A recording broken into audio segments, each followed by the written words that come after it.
Marilee Scruton, founder of Knees Wellness, and I Okay. have a wellness boutique um, located in the heart of Park City.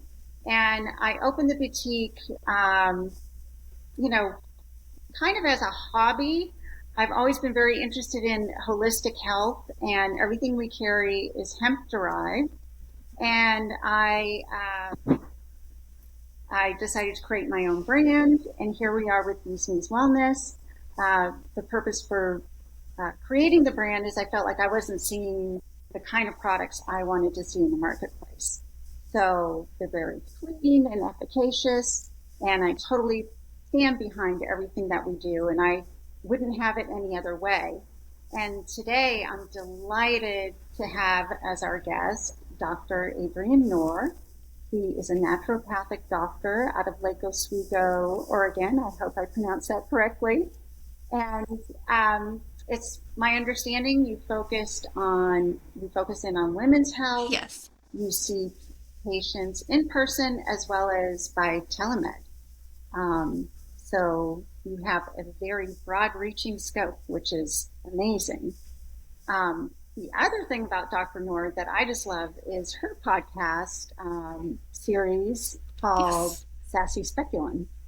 And it's really a lot of fun. And she has a great way of simplifying terms and humanizing medical conditions in a way that's very relatable and understandable. And as an older woman, I really appreciate that sort of mentality. It's very refreshing.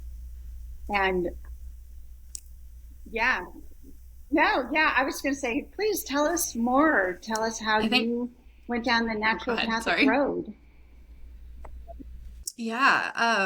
I was applying to like nurse practitioner school, and I always knew I wanted to go into healthcare, but I was applying to nurse practitioner school and I was just like not very excited about it. I knew that I wanted to also go the holistic route and knew that I wanted to learn all these things about like just beyond pharmaceuticals, and I didn't think that that was going to be possible in the nurse practitioner realm. So I was kind of like, okay, I guess we'll do this. And my mom one day was like, have you ever thought about being a naturopath? And I was like, absolutely not. I've never thought of this. And I Googled it, I researched all about it, and I applied to school that day because I was like, this is it. This is what I'm supposed to do. This is, this is my thing. And it has I been know. ever Thanks, since. I'm Mom. That gave so me chills. happy and thrilled that it landed Yeah, in my yeah. lap that way. That Thanks, kind Mom. of mom, Um, like where was she that way seriously, with you growing up, where she tried she alternative knows me way too well. things? Yes. So we definitely grew up Got it. in the what you would expect with a typical Oregon hippie mom. I probably very different than Park City, Utah growing up, I would assume. But yeah, I had a lot of the homeopathic natural remedies growing up as a kid, and also had traditional medicine as well, but we definitely tried the natural stuff first. So that's what got me interested in naturopathic medicine, and the holistic way of health. And then I think also I have had my own women's health issues that I have just been gaslit or ignored by the traditional medical model. And I think that that also really pounded into me how important individualized care is Yeah. and how much more is out there than just pharmaceutical help. Yeah, and I mean, we So don't that all really fit in the same helped box. me in this get into this And direction for sure. I think oftentimes in traditional medicine, it's like, oh, here you go, here's your prescription. I know it's going to have a bazillion side effects, but here you go. Yeah, Yeah. Here you go. Yep. And you're not really ever told those side effects also. It's just kind of like, here you go. It'll make yeah. you feel So, better, but and you don't know that I actually. think It might more and more actually people, at not least be the I perfect thing feel for as I'm you. aging, that, we become better self advocates. And are you seeing that with your patients? Like, are they doing a lot of research and trying to figure things out? I would say yes and no. I think actually I've seen a lot of like young women who like younger than me who are just like, this sucks. I want something different. I don't like what I'm being told and I want something better. I think the women of older generations and Hmm. my generation are realizing that they need to be advocates for themselves and that what they've been told in the traditional medical model isn't good enough Yeah. anymore. And they are coming into their own and they're realizing that and learning that there's so much more out there. Well, what's fascinating for So me yes and no, being a in little bit. the hemp space is Yeah. that there's so much research going on. There was a big hiatus when everything was in prohibition, uh, as far as research goes, and now that's really percolating and coming to the forefront. And it's exciting and interesting because you can learn something new every day, it seems, whether it's from the medical research or from the legislative Absolutely. issues. And, Yeah. having jumped into this in 2020, so much has evolved since then. But the Farm Bill just passed in 2018. And so we're just still at the very beginning Sure. stages of all of this, I feel. And, you know, when you go into a grocery store now, you're seeing products that Absolutely. have hemp in them. You're starting to see it in your cosmetics and everything else. And so for me, it's very important to uh, allow people to have a welcoming space to ask questions and, to not feel threatened by it because there's still a lot of trepidation about the cannabis plant. And I'm very interested and curious to hear in your practice what your Hmm. experience is with hemp. Is it something that you utilized already with your patients? And are they an open book or are they skeptical? Yeah. I have definitely had some of the trepidation. I've seen that for sure. I think being in Oregon kind of more people are open to it a little bit more than in other places. But I have definitely used it Yeah. before. I use it a lot for like pain conditions, endometriosis, painful periods, PCOS, pain with sex, all of those things I have used it for, mostly like in the suppository form or Yeah. creams.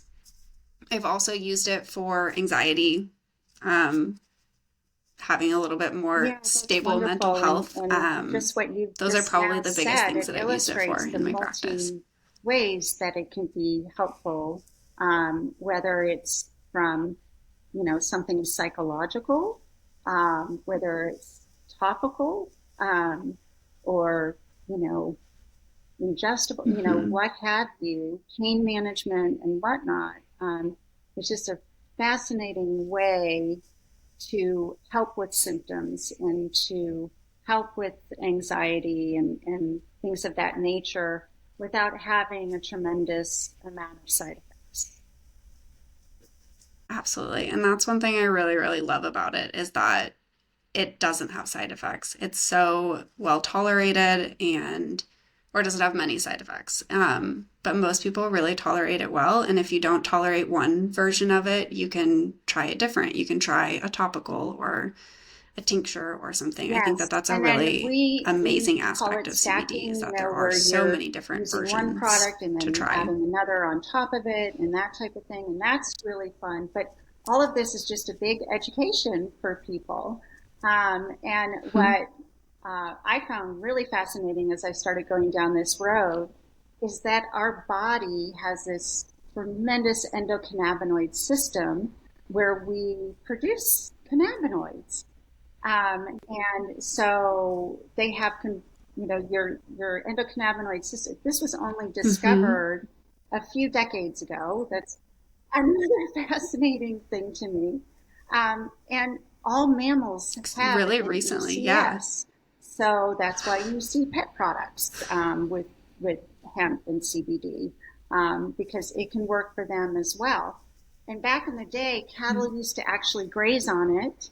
So we were getting it into our food supply naturally. Well, I'm not that old, Oh, but wow. but back in the day, you know.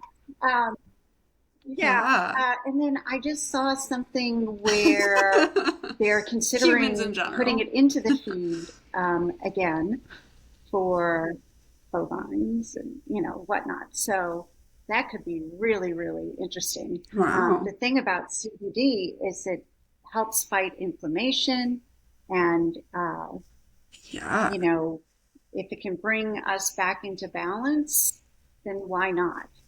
If it gives us a glimmer of hope that this could be helpful, and there's this wonderful book title. I haven't read the book. I need to read it, but it's 3% happier. So if you could be 3% happier with a positive outlook, why wouldn't you? And personally, for me, CBD gives me, it's just changed my life dramatically in so many ways. I ingest it, I use it topically, my family uses it. It's made all of our lives better. So if it can be just a little bit better, then why not? Yeah. Why not? Oh, thank you for Yeah. asking. Yeah, it's How something did you get I've always been into very CBD interested products in. and hemp And use? we had moved from New England to Park City, Utah.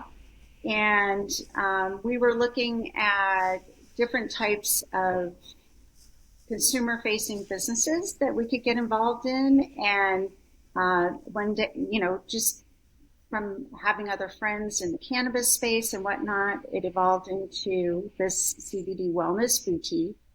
And it just really spoke to me. And I think, what started as like a fun project, honestly, really impacted me tremendously when I started seeing people were going off some of their prescription meds by using CBD, or they were getting help with different types of seizures, and whether it was Awesome. sleep issues or whatnot, and just general pain management without the side of it. It was just phenomenal. Um, and now I'm developing products, which is really Yeah. fun. And there's so much going on with other adaptogens and uh, mushrooms coming into formulas with CBD and hemp. It's very, very exciting. Well, yeah. That's super exciting. I think that there is such a growth space. Like there's Yes, to the so moon. what am I trying to say? There's so far that I you could do. go. You're right, because it can go in so many different That wasn't directions. correct And it's English, but you know what wonderful I to mean. have a practitioner like yourself who just really embraces it. And, um, you sort of embrace the philosophy that you want to educate people, you want to help them. And there's nothing better than that, really. Hmm. I think that's the only way to provide actual healing for people is for them to understand what is going on and why it's happening in their body, and then for Yeah, to fix the actual problem instead of just slapping a band-aid on it. And I think that CBD and hemp really does that. It helps to with the endocannabinoid system. It regulates hormones and it calms down neurotransmitters, yeah, and it actually fixes oh, the problem exactly. instead of just slapping a Amazing. band-aid on something. Yeah, absolutely. Yeah. I truly don't understand why not tackle it that way. I don't understand the that Right. model of thinking of Kind let's of like just a, fix it now right. Yeah. and hope that nothing else Let's really happens. address it. Let's get to the bottom. Yeah. It's like just So, fix are it. there Yeah. any interesting ideas you've ever had about products that or things that you would like to see brought together with CBD in your practice that could be helpful? Yeah, I have actually been tinkling an idea, and I brought this up with Steve a couple months POTS? ago about I'm not sure if you've ever heard of POTS. It's a yeah, It's postural orthostatic tachycardia syndrome. It's a autonomic nervous system dysfunction, essentially. And I think it would be amazing to come up with a product specifically for POTS to help re-regulate the nervous Mm. system and Oh, bring people healing. I personally have POTS and I have a ton of patients who have it. Um, it's really? especially post-COVID, it's been incredibly more prevalent. Yeah. Post-COVID, especially like long COVID, POTS has been very, very prevalent. And people who had never had it before all of a sudden are having debilitating illness, or people who had it before, but it was controlled and then COVID hit and then all of a sudden debilitating illness and nobody really knows why. It's that like inflammatory process of a virus that causes long-term inflammation, and then that switches to an autonomic nervous system dysfunction. It's been studied a little bit, the using cannabis for POTS, but it's more been studied for just like one of the main symptoms of POTS is palpitations or fast heartbeat when going from sitting to standing or getting up from bed or whatnot. So most of the studies that I've read have been on slowing down the heartbeat specifically, but kind of what we were just talking about, like let's actually fix the problem. Let's fix that autonomic nervous system dysfunction, and I think that that would be really cool. Very So that's what interesting. I've been tinkling about in my brain with CBD, and yeah, It's I ironic. think it'd be fun. It's And like it's meant also, to be. it's ironic because it's called POTS, I know. right? Wow. Well, you've gotten my creative juices Exactly. It is flowing meant to be. here. Let's figure I it love out. nothing more than researching and crafting different formulations and things like that. So that's very exciting. Always open to hearing Cool. ideas and thoughts, and I wish I had. And that just gets me thinking in a different way as well. So I appreciate you bringing that up. Awesome. Yeah. Oh, yeah. Yeah. And you could add in, like, I mean, since we were talking about mushrooms and adaptogens, you could add in mushrooms for the immune system component and adaptogens for adrenal care. And I Yes. think every And patient let with me POTS ask you needs about adrenal delivery. care. So So there's so I'm many a different big avenues that you proponent could of go down tinctures. I with don't it. sell any or create or provide any vapes. That's Hmm. just me personally with the lung interaction. I know it's the quickest way to ingest, but the tincture is the next best way. You take it Yeah. sublingually, obviously, and it gets into your bloodstream quicker than other ingestibles.